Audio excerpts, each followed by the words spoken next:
So welcome to session 4 of Module 5, where we look at music therapy experiences with students with sensorial impairments. So our learning objectives in this session. In this session, we're going to learn what is sensorial impairment, including deafness and visual impairments. We're going to learn to consider what music learning from a student with a sensory impairment perspective might be. We're going to learn a variety of approaches to offering musical experiences to students with sensorial impairments. And we're going to offer some practical tools and suggestions for our approaches to teaching students with sensory impairments. So what is sensory impairment? Well, sensory disability is a neurological disorder that affects the human brain's processing of sensory information, such as sight, hearing, taste, touch, and smell. And some people might have an impairment in more than one of their senses. And in this case, we might define that as sensory multi-disability. So common sensory impairments include deafness and hearing loss, blindness, and low vision. We're going to focus on visual impairment.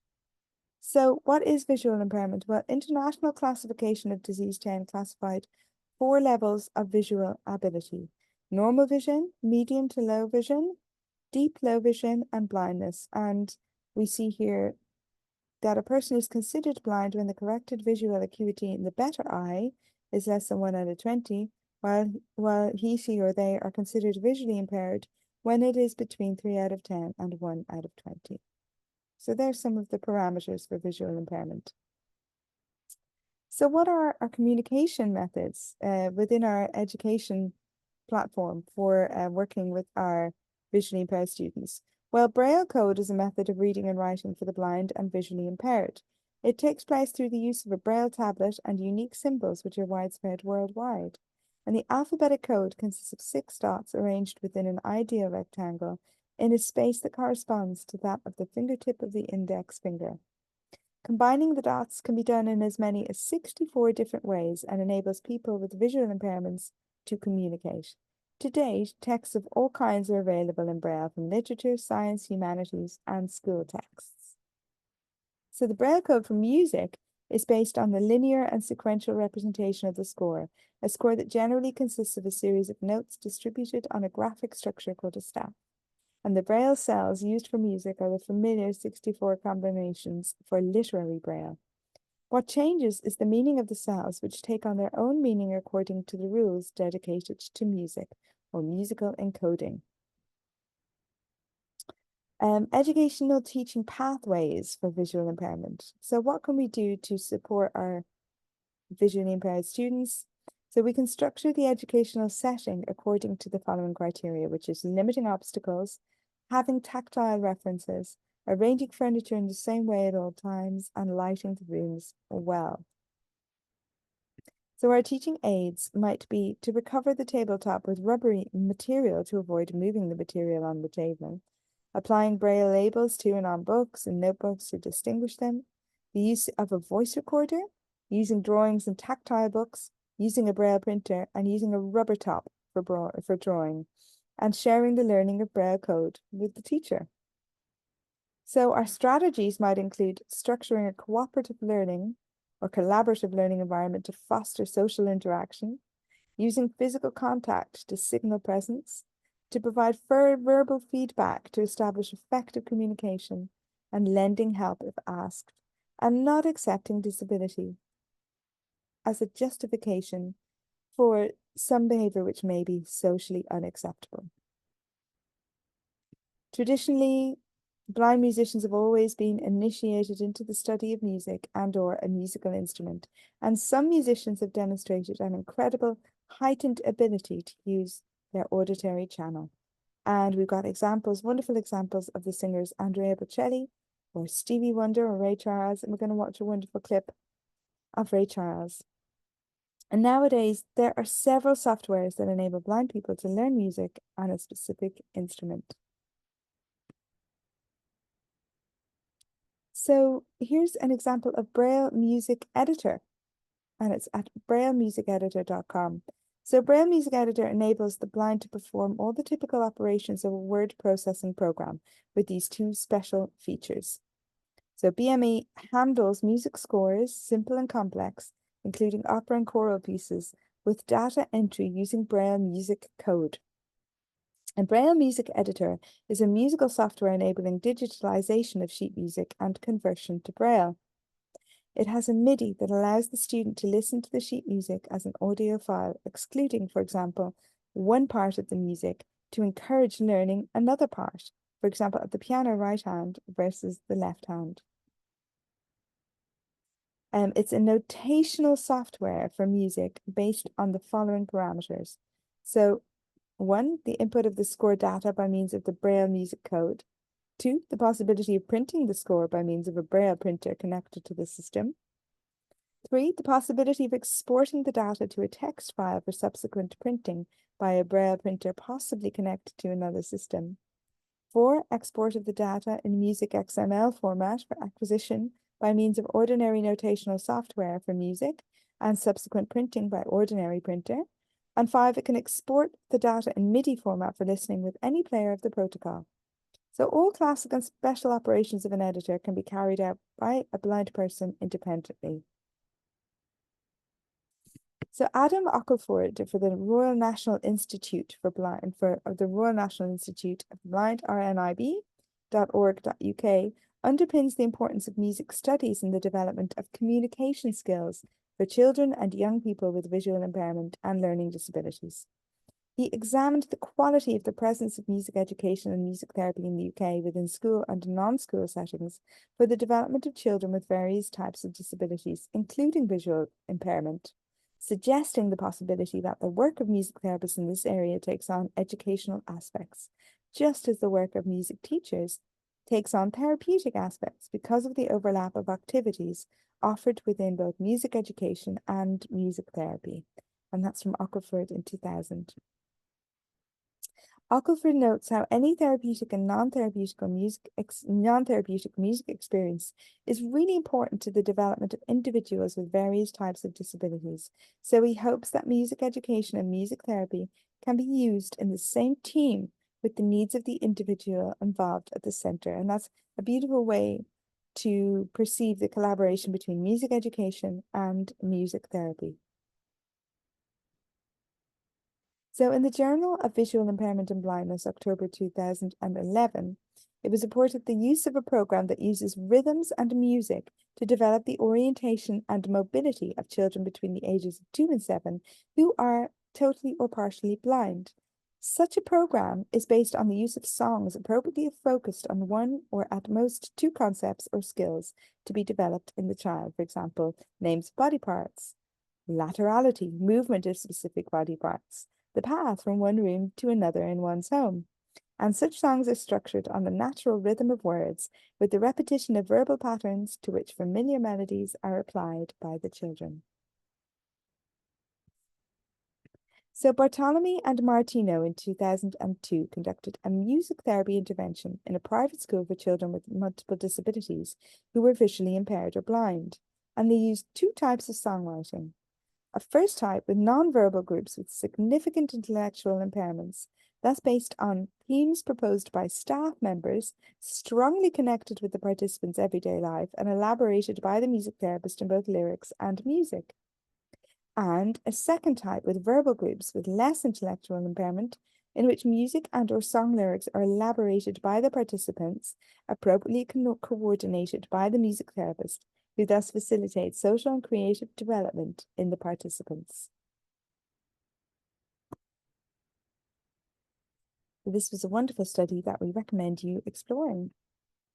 And what music therapy tools have we got that we can really engage and focus on with our students and clients with visual impairments? So instrumental improvisation facilitates sensory contact of musical instruments and the development of listening to self and the group, providing a good basis for meeting totally blind young people as the use of touch and hearing are highly developed. And vocal improvisation allows the body to resonate more freely, to recognize emotions and their meaning, to develop general cognitive ability and the aptitude to ask questions in relation to one's own feeling, and to broaden the meaning of existence with the recognition of an interiority that sings. Our inner world singing and shining through. So songwriting is a beautiful technique that music therapists may frequently use. Songwriting allows the involvement of the individual person and or his or her interaction with the group through the process of song creation. The process and product of the song through creation, performance, and or audio recording constitute the therapeutic intervention. And the music therapist or teacher facilitates this process so that the individual or group can perceive the composition as their own and as an expression of themselves and their needs, feelings, and thoughts. Thank you so much. Now we're going to move on to look a little bit more closely into auditory impairments. So what is deafness? So the Bureau International des Audiophonologies classified 4 levels of deafness: low with loss between 21 and 40 decibel, speech is perceived if the tone is normal, and likewise the sounds of daily life. Medium with loss between 41 and 70 decibels, so speech is perceived if the tone is loud and the speaker is visible, some sounds of daily life are perceived, and severe with loss between 71 and 90 decibels, speech is perceived if the voice is loud and near the ear, only loud sounds are perceived. Deep loss is equal or higher than 91 decibels, and speech is not perceived and only loud sounds may be heard. So in addition to the degree of deafness, it is decisive for spontaneous language acquisition at what age it occurred. So prelingual with deafness at birth or before 18 months, postlingual with deafness after 36 months. And it must be remembered that verbal production is not impaired, as the phonoarticulatory apparatus is intact, so how we form the words in our speech. So early diagnosis, appropriate prosthesization, consistent and prolonged speech therapy are necessary. Apologies for my stumbling over that word. So deafness, International Sign Language, also known as Signuno or Gestuno, is a sign language developed by the World Federation of the Deaf in the 1950s to enable communication between people who are deaf, even though they are of different nationalities, and therefore use different sign language. And each country has its own version of ISL. In Ireland, we have our sign language, also called ISL. It is Irish Sign Language. So what are our educational teaching pathways? Well, the largest number of deaf students today received a cochlear implant in their early years. And they are usually supported by a support teacher and a communication assistant who knows how to use ILS. And the learning of such students improves if their spoken or written information is supplemented by pictures, animations, and movies. And that was discovered by Moreno and Mayer in 2002. Information and communication technology, or ICT, has become part of the world of education and instruction for deaf students. So our educational teaching pathways are continued. So the student, if they have good residual hearing and good recovery aided by prosthesis or cochlear implant, and perhaps with a very good lip reading, will never become hearing. So we have to have a level of understanding and acceptance. And in communication with a single interlocutor their hearing may be enhanced. When the interlocutors increase, it may be difficult to follow the conversation. So when speaking with more than one person at a time, it may be more difficult to follow the conversation. So for this reason, the arrangement of desks, the position of the student within the class and in relation to classmates is very important.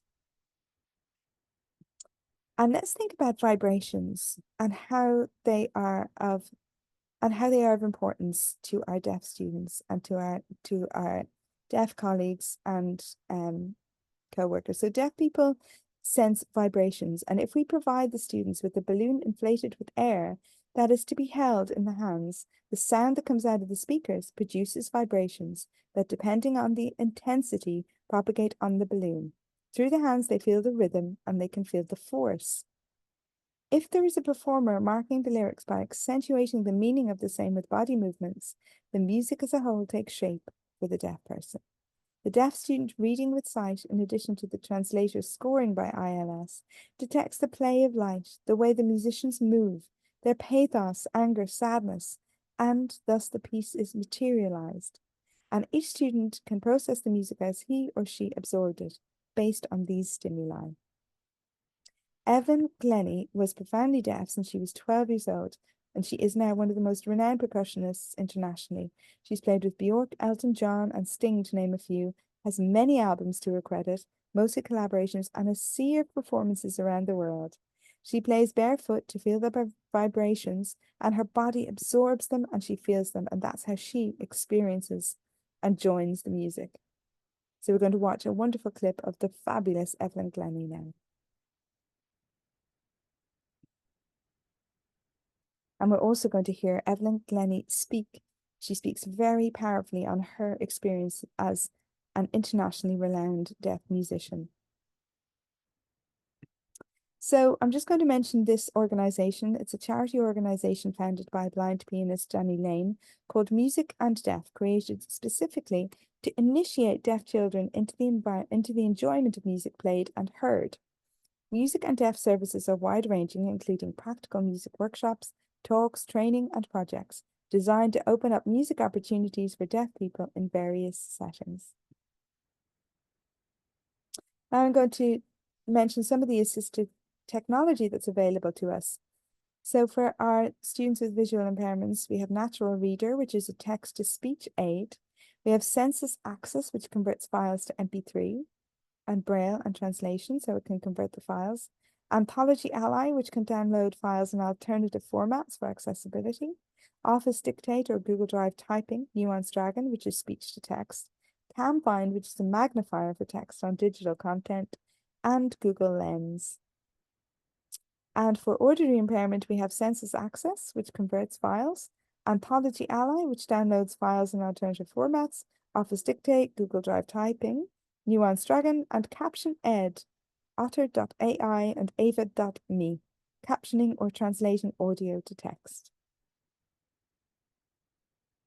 And when we consider where music therapy fits in our work with deaf populations, so music therapy treatment is recommended as part of a hearing rehabilitation pathway after cochlear implant prostheticization to rehabilitate hearing.